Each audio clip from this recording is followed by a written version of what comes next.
Isaiah chapter 30, verse 1.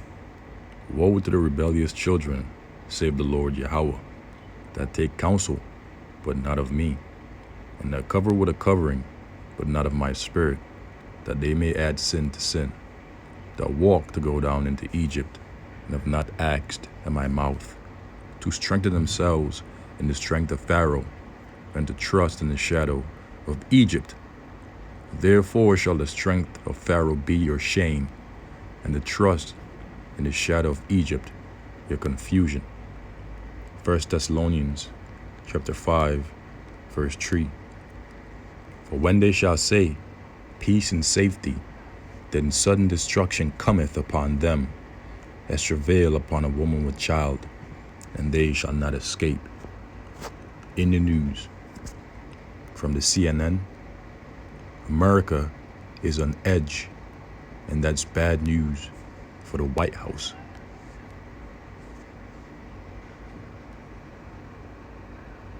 If Americans are really down, as This President is Joe an Biden invitation suggests, to your future, it's hardly where you surprising. can turn opportunity into innovation in healthcare, and where opportunities are matched only by ambition.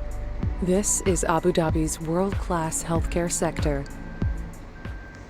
All right, so we had the Fed making the 75 basis point move, another rate hike like it probably on the way for July. How concerned are you that the Federal Reserve will overdo it, kind of overcorrect as it follows this inflation data that's actually a lagging indicator because it looks at the prior month data? Yeah, it's a really hard challenge that the Fed has right now because, as been widely discussed, the core source of the inflation problem is not enough stuff. The constraints on production that emerged during the pandemic, in its aftermath, the China lockdowns, as was mentioned earlier, and obviously the war in Ukraine. So there's nothing the Fed can do about shortages. So it's trying to work on the demand side. And the concern is that it raises rates so much in order to pull demand lower that demand falls to a point where firms end up saying, okay, we're actually going to fire people, and production falls, which is really counter to the overall goal, because we need supply to keep rising. And so I think that's why the Biden administration is saying, hey, there's a path through this where we get to keep the incentives in place for supply to continue to rise, and we have a very tight labor market in the US. Firms really still are trying to fill those seats. So we do have visibility that production is going to keep increasing, but we're starting to see signs of that cracking with weaker orders coming in among the various surveys of manufacturers. Do you think that the Federal Reserve kept rates too low for too long, and do you feel like the Fed is in the process of making a mistake here? Yeah, it's always hard. I don't envy the people at the Fed right now because, I think what they learned after the great financial crisis was it took too long for employment to recover. It took 10 years. And I think they wanted to not make that same mistake, and so they kept monetary policy very accommodative. And so we ended up with demand being very strong. Lots of people got hired, which is tremendous. But now we're in this, ongoing situation where demand is still too strong relative to supply. And now they do have to try to change interest rates in a way that will dissuade consumers from spending so much now. And we're starting to see that. People are recognizing that high car prices now mean, wait a year. If you really don't need a car, just wait a year. If you don't need a house right now, just wait a year. Prices are likely to come down. So it's very challenging for the Fed at this point because they can only really operate on one side of this problem. So at least 6 central banks raised rates in tandem around the world. Stock valuations are tumbling. Interest rates obviously are spiking. What are the hidden outcomes here that maybe we're not thinking about? Is there a credit crisis in waiting in the wings here? Is there a debt issue that we need to know about? Yeah, all of those things you mentioned, Allison, are I think some of the fears that the market is now embodying. These sharp sell-offs, we have seen stocks of good companies get thrown out and beaten up along with stocks of weaker companies. And some of that is, concerns about whether we'll face a credit crisis, whether liquidity will be really denied good companies. And so I think a lot of that is happening. I think what investors need to recognize, though, is that, if you're investing in equities, you should be doing it for the longer term. And so they need to look, beyond the current crisis to build a portfolio that's going to work for them, not just in the next 6 months where we may hit a recession, 6 months to 12 months, but really where can you go to get returns that are really attractive for the next couple of years? And there's a lot of that still out there, especially as valuations have come down. In other concise words, inflation, which will soon turn to hyperinflation, will only continue to weigh on the production industry. Layoffs will begin to happen, and demand will continue to remain high, whereas supply will continue to remain low or stagnant due to poor production. This will only add more weight on the economy more negatively. Reading on many key aspects of economic, social, and national life that were once viewed as smoothly running certainties are out of joint. The C-19 pandemic, though it has eased its deadly grip, has left a complicated legacy of challenges that are still disrupting daily life. Some are aggravations, like the more than 800 airline flights canceled on Sunday. Others threatened America's economic prospects and sense of safety and well-being, like the growing fears of a recession. And the recession will turn to a depression. Such an atmosphere is sure to breed new turmoil in a nation seeing widening ideological divides ahead of midterm elections that are likely to cause more dysfunction if power is split in Washington between Republicans and Democrats, which are basically two separate wings of the same bird. And it almost guarantees years of political bickering ahead of the 2024 presidential race, which may hamper the nation's capacity to solve any crisis. Acute problems include record gasoline prices. Families are struggling to cope with the soaring cost of food and vital goods. Also, not to mention high rent prices. Homelessness crisis, as some major cities are facing or failing to manage a homeless crisis. Baby formula shelves are still often empty. Also, the thing that women use for their period, the pads, that's also facing shortages, tampons. And summer getaways are hampered by an airline industry knocked off balance by C-19, while you know what and less deadly variants reduced the threat of the you know what, still disrupting business, schools, and summer camps.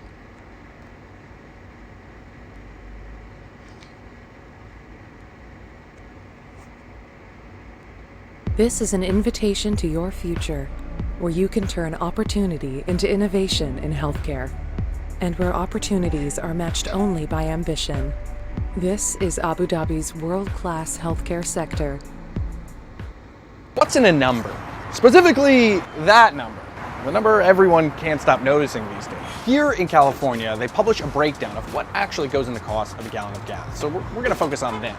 And they use $5.19 a gallon for this. So those are the numbers that we're gonna be using. First up, taxes. There's local, state, and federal. And there's a wide variance in state taxes. The median national excise tax is just over 25 cents a gallon, while the lowest is Alaska's, it's 8 cents. But here in California, it's 51 cents a gallon. Those costs go to things like maintaining roads and infrastructure. Then you have other local, state taxes and fees. That adds on another 13 cents. And then there's the national gas tax. That adds 18.4 cents per gallon. And this number actually hasn't changed in decades. So across state houses and federal government, people are calling for a gas tax holiday to help keep the price of gas lower. But others are arguing that no, this is too important a revenue source to cut. Then add on 36 cents for the distribution, marketing, and profits of the gas stations. That money goes towards things like rent, wages, utilities, the cost of the pump, insurance, advertising, and then the gas station's profit. All that in 36 cents. Then there's the cost of refining the gas. That adds $1.12 per gallon. That includes refining the gas, also transporting it, and the profits for those companies. Then we get to the biggest piece of the pie, the cost of crude oil. Right now, that adds $2.87 per gallon. Now, this is the largest and most volatile part of what makes up a gallon of gas. When you see the price of gas going up, you can count on the cost of crude oil having just gone up as well. All of those factors go into what you pay at the pump. So I'll conclude the reading of this article here, and I will leave a link to it in the description box of the lesson, Lord's willing. In other news from the RT, producer prices in Germany highest since 1949. Producer. Right. It reads on. It says the increases are driven by soaring energy costs, according to official data. Producer price inflation in Germany rose at a record pace in May. The Federal Statistical Office, the Stasis, said on Monday, if I pronounced that correctly, the vastest increase since the beginning of data collection in 1949. According to data, prices ballooned 33.6% year-on-year last month, following April's 33.5% increase. On a monthly basis, producer prices gained 1.6% after growing to 2.8% in April. Economists had projected prices to rise 1.5%. Price increases continue to be driven primarily by soaring energy costs, which were up 87.1% from the previous year. The price of natural gas, which Germany industry relies on heavily, skyrocketed by 148.1%. The Stasis data shows, that excluding energy, producer prices, advanced 16.5% last month year-on-year. Prices of non-durable consumer goods were up 14.7% and durable consumer goods by 9.4%. According to the Statistics Office, the ongoing rise in producer prices indicates that consumer price inflation has not yet reached its peak. Now, what is producer prices?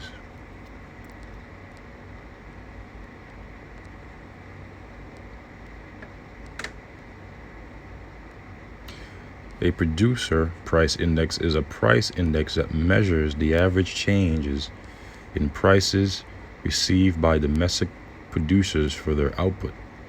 Its importance is being undermined by the steady decline in manufactured goods as a share of spending. What is producer pricing? Producer prices are the prices at which businesses sell their products or services to others, and producer prices, the prices at which businesses have been selling their products or services to other businesses, have only been increasing due to high energy costs and many other factors. For example, the government, consumers, or other businesses. Producer Price Index, PPI, track the average change in prices Canadian producers receive or pay for goods and services over time. And according to this article, producer prices in Germany has hit its highest since 1949. So the cost of the goods and services that companies are offering in which they produce had only been steadily increasing, not only in Germany but across the globe. Now, it also mentions consumer price inflation. What is consumer price inflation?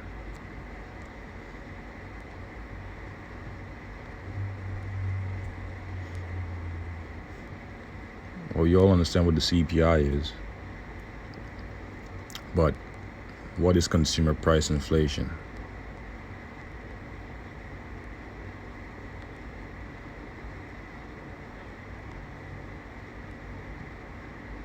I'll just read this ratification. The CPI is a measure of the average change over time in the prices paid by urban consumers for a market basket of consumer goods and services. I'll read it again. CPI is a measure of the average change over time in prices. So it's a measure of the average change in prices of goods and services over time, which consumers pay. Okay, and the inflation is the expansion of that, people paying more. Okay, so this concludes this article. In other news, this is from the Press TV. But before I read this, I want to give all praises, blessings, glories, and honors to Yahweh, Ba'Hashem, Yahweh Shai, Ba'Hashem, Recha Kudash. Double honors to my apostles and bishop elders of Great Millstone who have taught me this truth, as well as men of like mind. Shalom wa chasad, which means peace and mercy to the elect of the nation of Israel, Umayusoko Negroes, Latinos, Native American Indians, and Israelite foreigners of the sealand of our forefathers, Abraham, Isaac, and Jacob, whom are scattered here in America, which is Babylon the Great, and abroad. To you I say Shalom and Yahweh Ba'Hashem Yahweh Shai. Vatazah, this lesson is edifying and informative. This is from the Press TV. Global nuclear arsenal on the rise. Why? Because of war. We are in a season of war. Ecclesiastes, the 3rd chapter, the 8th verse. Okay, nations have been beating their plowshares into swords, according to the book of Joel, the 3rd chapter, around the 10th verse. That is to say that they have been taking their financial wealth and using it towards the research, development, and enhancement of weapons of mass destruction, in particular intercontinental ballistic missiles, for the reason of the Third World War, according to Revelation chapter 11 verse 14, with which cometh quickly. Okay, that's why global nuclear arsenal have been on the rise. The global nuclear arsenal is expected to grow in the coming years for the first time since the Cold War, while the risk of such weapons being used is the greatest it has been in decades. The number of nuclear weapons in the world is set to rise in the coming decade after 35 years of decline as global tensions flare amid Russia's war in Ukraine. Researchers said on June 13, 2022, the 9 nuclear powers, AFP file image. According to the Stockholm International Peace Research Institution, SIPRI, all nuclear armed states are increasing or upgrading their respective arsenals, while most are sharpening, see that, their nuclear rhetoric and the role nuclear weapons play in their military strategies. After some 3 decades of a reduction in the global stockpile of nuclear weapons, the world seems to be on the brink of witnessing a reversal of this trend. Why? Because the Lord is getting ready to bring destruction upon this man's kingdom by way of nuclear fire. And it's the reason why the Lord has been putting it in the minds of these kings of these different nations and their military generals and officials, high officials, to beat their plowshares into swords and their pruning hooks into spears. They're taking their finances, their economic wealth, and using it towards the research, development, and enhancements of weapons of mass destruction. Okay, so all part of biblical prophecy. Stockholm International Peace Research Institute's yearly report states that all 9 possessors of nuclear weapons, namely the United States, Russia, the United Kingdom, France, China, India, Pakistan, Israel, and the Democratic People's Republic of Korea, continue to modernize their nuclear arsenals. The SIPRI says the total number of nuclear weapons declined slightly between January 2021 and January 2022. However, a senior associate with the think tank says there is evidence of change in where the world is headed, and warned that this is a very worrying trend. The trend in nuclear weapons worldwide has been witnessing a declining trend for a long time. It is now lower than 1/5 of what was within the arsenals of the nuclear powers of at the top of the Cold War in 1980s. And now SIPR's report comes at the height of mixed signals regarding nuclear diplomacy. Earlier this year, the 5 UN veto ruling powers, China, France, Russia, the United Kingdom, and the United States, declared their intention to take action against a further spread of nuclear weapons. But the think tank asserted that all 5 countries had since further expanded or modernized their arsenals. Right, because they're getting ready for war. Now, the point has pretty much been read in this article. Lord's willing, I'll leave it in the description box, Lord's willing, of this lesson. Now let's go back to the scriptures and conclude this lesson. Again, this is 1 Thessalonians chapter 5, verse 3. For when they shall say, when who's going to say? Esau, Edom, and his governors, his mayors, his presidents. Peace and safety. Oh, everything's going to be okay. America's going to be fine. You know, we're going to build back better. These are just like some examples of peace and safety. Okay. I'm just going a little quicker for time's sake. You know, I didn't want this lesson to be too long.